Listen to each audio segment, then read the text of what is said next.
Hello दोस्तों, आप लोगों का स्वागत है पैडागोजी ऑफ क्यूरियोसिटी के चैनल पे। आज हम लोग सीटेट के इम्पॉर्टेंट टॉपिक जो ईवीएस से रिलेटेड हम लोग का कंटिन्यूअस प्रोसेस चल रहा था, आज उसके रिलेटेड टॉपिक हम लोग डिस्कस करेंगे। हम लोग चैप्टर वाइज आपको डिस्कस कर रहे हैं और साथ ही साथ इस चैप्टर से प्रीवियस क्वेश्चंस कितने आते हैं वो भी आपको डिस्कस करते जा रहे हैं। ठीक है दोस्तों, तो ऑलरेडी हम लोग चैप्टर 5 तक डिस्कस कर लिया है, साथ ही साथ प्रीवियस क्वेश्चंस भी डिस्कस कर लिया। यदि आपने नहीं देखा है तो प्लीज़ चैनल में विजिट करें और जाके प्लेलिस्ट में चेक कीजिए। सीटेट से रिलेटेड और बीएड से रिलेटेड आपको काफ़ी कुछ मिल जाएगा। ओके दोस्तों, और चैनल का उम्मीद करते हैं कि जितने कंटेंट से आप लोगों का हेल्पफुल तो हो रहा होगा दोस्तों। काफ़ी लोग तो लाइक और सब्सक्राइब कर देते हैं, पर काफ़ी लोग यूज़फुल चैनल करने के बाद भी लाइक और सब्सक्राइब नहीं करते। दोस्तों प्लीज़ चैनल देखने से पहले लाइक और सब्सक्राइब ज़रूर कीजिएगा, उसके बाद चैनल को यूज़फुल उठाइए, कोई दिक्कत नहीं है। ठीक है, चलिए हम लोग बात करते हैं आज बूंद बूंद दरिया दरिया चैप्टर 6 का क्लास 5 के कंटेंट से। ठीक है, देखिए हम प्रीवियस ईयर स्टार्ट कर रहे हैं पीछे से, क्लास 5 से स्टार्ट करेंगे, फिर 4, फिर 3, फिर 2 और 1। 2, 1 का इतना इंपॉर्टेंस नहीं है, 5, 3, 4 का इंपॉर्टेंस है। ठीक है दोस्तों, तो साथ ही साथ आज हम लोग 5 का कंप्लीट हो गया है, 6 का बूंद बूंद दरिया दरिया पढ़ लेते हैं। इससे रिलेटेड कितने क्वेश्चंस आते हैं आपको वो भी देख लेते हैं। ठीक है, देखिए सर का मतलब तालाब होता है। यहाँ पर देखिए सर लिखा रहेगा तो कभी कभी क्वेश्चंस में आ जाएगा कि सर का मतलब क्या होता है। तो सर का मतलब यहाँ पर हो जाएगा शिक्षार्थी समथिंग दे दिया जाएगा, तालाब भी दीजिएगा, तो आप हटक के यहाँ पर टीचर पे मत कर दीजिएगा साइन, यहाँ पर तालाब से दिया गया है। ठीक है, सर का मतलब तालाब यहाँ पर बोला गया है चैप्टर में। ठीक है, और आप जानते हो सीटेट का एग्ज़ाम का आपको सारा चीज़ एनसीईआरटी से ही मिलता है, कोई बाहर से कोई क्वेश्चंस नहीं आता दोस्तों।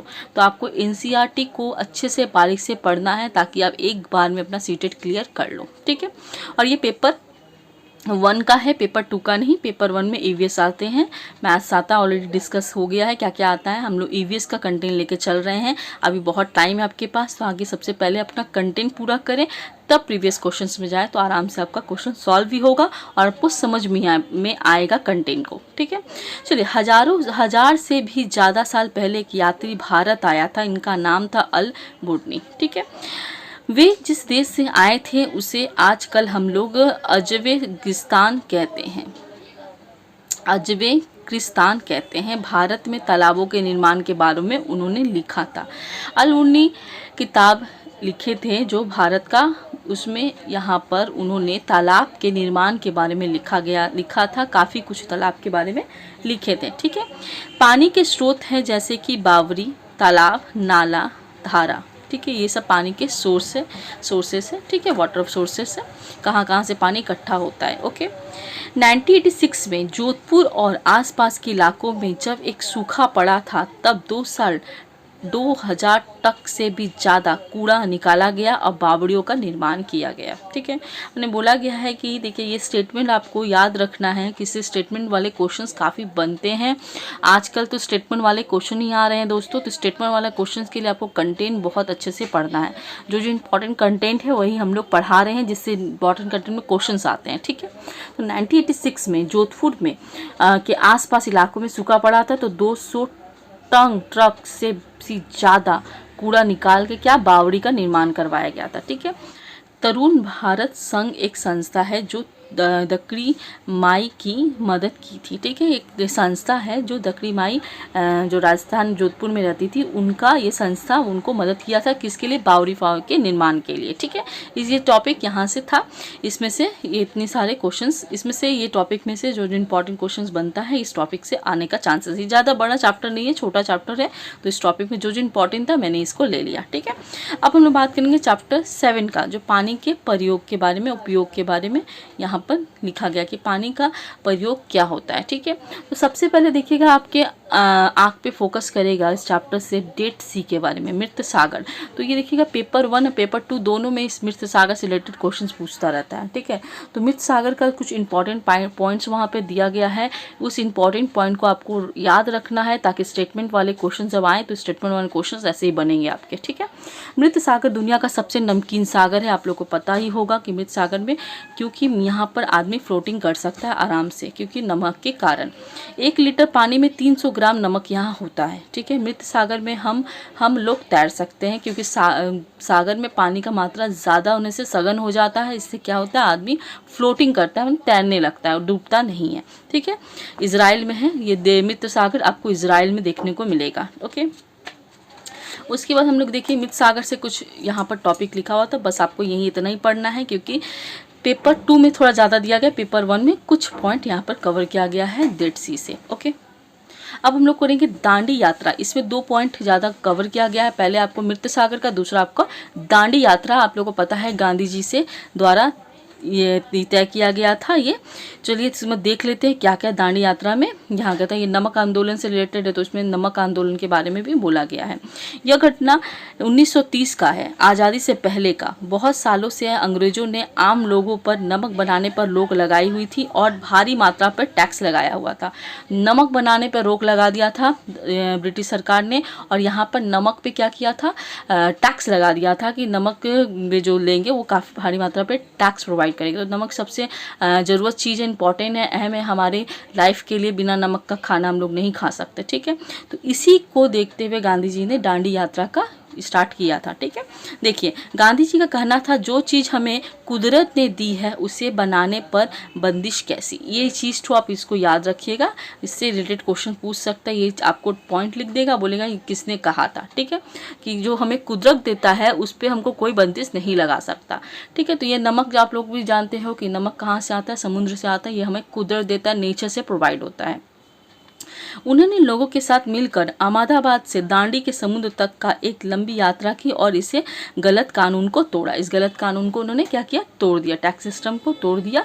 नमक पे कोई आंदोलन, ये नमक पे कोई टैक्स नहीं लगेगा। ठीक है, तो यहाँ पे जो ज़्यादा पॉइंट नहीं है, आपको ये ज़्यादा पढ़ना है तो आपको पेपर 2 कवर करना होगा सोशल साइंस का। इसमें आपको बस ईवीएस में इतना ही पॉइंट दिया गया है, इससे ज़्यादा आपको पढ़ने की ज़रूरत नहीं है दोस्तों। ठीक है, आप ज़्यादा जानते हो, बहुत बढ़िया, बहुत अच्छी बात है, पर आपको इस चैप्टर से में आपको यही तक आपको लिखा गया है। ये 2-4 पॉइंट जो है जो आपको याद रखना है, इससे क्वेश्चन आपको पूछ सकता है। ठीक है, अब हम लोग बात करते हैं ये 2 चैप्टर कंप्लीट करने के बाद प्रीवियस क्वेश्चंस का। ठीक है, 6 और 7 के प्रीवियस क्वेश्चंस आपको देखने को मिलेंगे। कैसे, यहाँ पे देखिए क्वेश्चन दिया गया है, ये क्वेश्चंस का आंसर आप दोगे। इसमें क्वेश्चन का आंसर बता दे रहे हैं, इसमें बहुत एक ही तरह का क्वेश्चंस है, आंसर्स है, इसमें बहुत कोई का व्यू अलग अलग आएगा। तो मैं यहाँ देखना चाहती हूँ कि कितनों का व्यू आंसर के साथ मिलता है। ठीक है, यहाँ पर मैं क्वेश्चन पढ़ती हूँ। कुछ हजार साल पहले भारत में तालाबों के निर्माण के अल-बर्नी के आलोकन के आधार पर कक्षा 5 के ईवीएस के पाठ्य पुस्तक में एक अनुच्छेद है। इस अनुच्छेद को शामिल करने का क्या उद्देश्य होगा। इंग्लिश में देख लेते हैं। There is a paragraph in the class 5 EVS text book based on Al-Biruni observation of construction of ponds in India some 1000 years ago. What could be the purpose of including this paragraph? ठीक है, कि book में ये paragraph लाने का क्या मतलब था वीएस बुक में। ठीक है, ए नंबर में देखिएगा, it helps learner to identify source of history. इसका हिंदी भी पढ़ लेते हैं। के बाद यहाँ देखिए हिंदी में लिखा है, यह इतिहास के स्रोतों की पहचान कराने में शिक्षार्थियों को मदद करता है। इंग्लिश का हिंदी। ठीक है, अब इंग्लिश बी नंबर देखिए, it helps learner to improve their recording of observation. यह शिक्षार्थियों को उनके अवलोकनों की रिकॉर्डिंग में सुधार करने में मदद करता है। ओके, सी नंबर देखिए, it helps learner to appreciate technology present in India some 1000 years back. यह शिक्षार्थियों को कुछ हजार साल पहले भारत में मौजूद तकनीकी की सराहना करने में मदद करता है। डी नंबर देखिए, it helps learner to appreciate the role of evidence in history. यह शिक्षार्थियों को इतिहास में साक्ष्य की भूमिका की सराहना करने में मदद करता है। ठीक है, तो यहाँ पर देख सकते हो ये ऑप्शंस वाले क्वेश्चंस थे। यहाँ पर देखिए केवल ए और सी या A B C A C D, ये आंसर आपको देना है कमेंट बॉक्स पे किसका आंसर क्या होगा, और बाकी इसका आंसर हम लोग आपको कम्युनिटी में पोस्ट कर देंगे क्वेश्चंस के साथ। ठीक है, हम देखना चाहते हैं कि इसका आंसर कितनों का सेम आ रहा है, कितनों का अपने बुद्धि से दे रहे हैं कि इसका आंसर क्या होगा। ठीक है, बहुत ही बढ़िया क्वेश्चन थे, ये क्वेश्चंस बार बार पूछा गया है दोस्तों। ठीक है, तो देखिए आप कमेंट में आंसर ज़रूर दीजिएगा। अब हम बात करते हैं क्वेश्चन नंबर 2 का। भारत की आज़ादी से पहले महात्मा गांधी ने जिस दांडी के समुद्र तक का अपनी प्रसिद्धि यात्रा की थी वो भारत के नीचे दिए गए किस राज्य में स्थित है? In which one of the following states of India is Dandi sea shore located where Mahatma Gandhi did his famous march before independence? तो आपको पता ही है, आंध्र प्रदेश, कर्नाटक या आपका महाराष्ट्र या गुजरात। ठीक है, महाराष्ट्र या गुजरात। तो आपको आंसर पता है कि कहाँ था ये? गुजरात में है, अहमदाबाद। तो यहीं से आपका उन्होंने दांडी यात्रा चालू किया था। ठीक है दोस्तों, तो ये रहा हमारा 6 और 7 चैप्टर का क्वेश्चंस। अब हम लोग नेक्स्ट वीडियो में 8 जो मच्छरों की दावत से रिलेटेड स्टार्ट करेंगे और साथ में इसका प्रीवियस क्वेश्चंस भी सॉल्व करेंगे दोस्तों। और पसंद आए, प्लीज़, यूज़फुल होता है चैनल के माध्यम से, तो प्लीज़ लाइक और सब्सक्राइब करना ना भूलें दोस्तों। और साथ ही साथ हमारे चैनल के साथ जुड़े रहें। और आपको लगता है कि मैम काफ़ी आपका हेल्प करती है तो सुपर थैंक्स बोल के हमारा एक नीचे देखिएगा जहाँ पर आपका डाउनलोड और शेयर का सिस्टम आता है, लाइक और सब्सक्राइब का, वहाँ पर आपको देखिएगा सुपर थैंक्स का एक बटन आया है, वहाँ क्लिक करके आप हमें सुपर थैंक्स की जगह में गिफ्ट प्रेजेंट कर सकते हैं। थैंक यू सो मच हमारे चैनल के साथ जुड़ने के लिए।